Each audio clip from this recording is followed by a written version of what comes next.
One of the most important tools used by filmmakers is a tool called a shot list. When you're on a production such as a music video or a commercial or even a feature film, you shoot a handful of scenes which are comprised of a list full of shots. And while you could show up to your shoot and just point the camera, wing it, if you want to create the best product possible, you will spend the time in pre-production with yourself or DP formulating exactly what shots are needed so you can not only capture the most beautiful cinema, but you can also be very time efficient. The better you prepare, the better results you get. So in this video, I'm not only going to break down exactly how to write a proper shot list, but I'm also going to give you access to something very special that's going to take your productions to a whole new level. So make sure you stick around until the end. Now with that being said, let's jump right into it. Before I break down putting together a shot list, to the people who don't know the different shot sizes and angles, here's a quick list that you must know before you're able to properly format your shot list. First, you have the close-up, which on the sheet is shortened to CU. The close-up shot is a tightly framed shot that focuses on the subject. When that subject is a person, it usually consists of the shoulders up. An extreme close-up known as an ECU is the same thought, but tighter on something more detailed like the lips or the eyeball. Next is the MCU, which used to have good movies, but now they suck. I think it's good, except it sucks. I'm just kidding, Disney. Don't cancel your boy. The medium close-up is a shot that frames the subject from just above the head down to the mid-torso. MS, or medium shot, typically frames the subject from the waist up. WS, the wide shot, frames your subject within their surrounding environment, emphasizing the location. So like an ES, or establishing shot, but with the subject fully in the frame. See how I snuck that one in there? This can get confused sometimes with the full shot, abbreviated FS. The full shot, you see the full subject like the wide shot, but they usually fill the frame from top to bottom, putting more attention on them than the setting itself. There are a few other shot sizes, but those are the most common ones used. As for angles, we won't spend too much time on those. You have eye level, low angle, high angle, POV, Dutch or tilt, extreme low angle, and extreme high angle. Now that you know the shot sizes and the angles, let's jump on over and show you guys exactly how to make a proper shot list.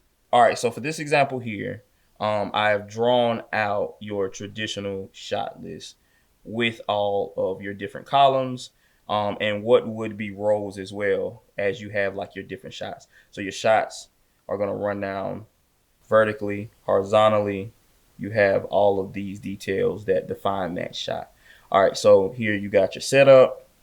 You have the shot, subject, shot size, angle, movement, lens, sound, and action. So just to give you an example, setup. Your first setup of the day would be 1, right? You're shooting scene 1, right? Or if you're shooting scene 12, whatever it is, that's how that works. And then shot is, A, B, C, D. It's when you're going through your different angles. So angle 1 would be A. Let's say then, the next one is the same setup. Let's say it wasn't 12. Let's say it's still scene 1, but now we're shooting 1B. So that's how that works. And then your subject is what you're shooting. So whether that's a person, that's an object. So let's just say we're shooting Kim. Kim is our subject for this shot. And then your shot size is everything that we just went over. So you have your medium shot, your close-up, your extreme close-up, your establishing shot, things of that nature. So let's say we're doing a close-up of Kim. And then angle, that's your cowboy. That is your low angle, your high angle, side angle, stuff like that. So let's just say that this is eye level shot. And then our movement, let's say we're close up on her. Let's say we're doing a static shot. Static shot, of course, is like, a tripod. If you were doing a gimbal shot, if you were doing a dolly, if you were doing a pan, that's what goes here within your movement. And then, of course, lens, everybody understands that. What lens are we on? This helps your DP on set. This helps you on set. Are we on a 24 millimeter? Are we on a 30 millimeter, 50 millimeter, 80 millimeter, so on and so forth. So we'll say we're on an 80 millimeter. I write like crap, so you still get it. And then here on sound is where we're going to know, hey, does this shot include sound? And if it does include sound, how are we capturing that sound? So if it's not sound, it would be MOS. or if it's boom, if it's live and boom, that's where this information would go. So let's say like this is just a slow motion shot of her screaming, and we're not going to use the audio, so it's going to be an MOS shot. And then here is your action. So like I said, she's screaming, she's crying. Here in the action, you can write that.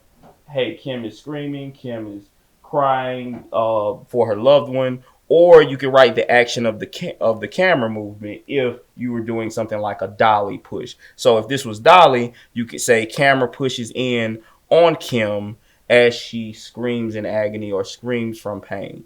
And this is pretty much a shot list.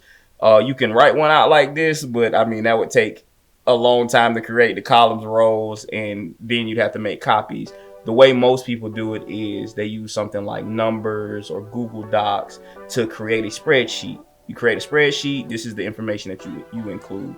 And then, of course, you can either print that out and scratch it out, or if you're going to keep it digitally, you could have another column over here where you have like a check mark or something like that, and you could add check marks to it. However you want to show, hey, we completed this shot.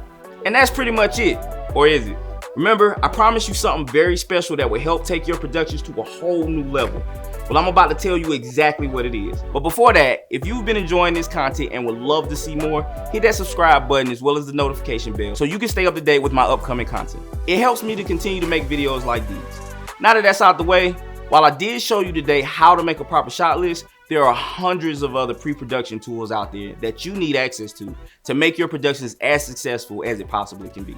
The problem is, after going through and finding each one, downloading them all, you end up with a concoction that either costs an arm and a leg, or confusing to use, or comes with some horrendous monthly subscription. Which is why I created the all-in-one solution, Filmcraft Pro, an all-in-one pre-production app to give you the power to access the most used film tools all in one place right on your phone. Create shot lists, write scripts, call sheets, manage your crew and equipment, properly budget your projects, and create really cool storyboards. The app officially launches in a week, but you can start using the app today for free by going to filmcraft.co and creating an account. With that being said, thank you so much for watching this video. If you enjoyed this, then I know you will enjoy the one that YouTube is recommending here.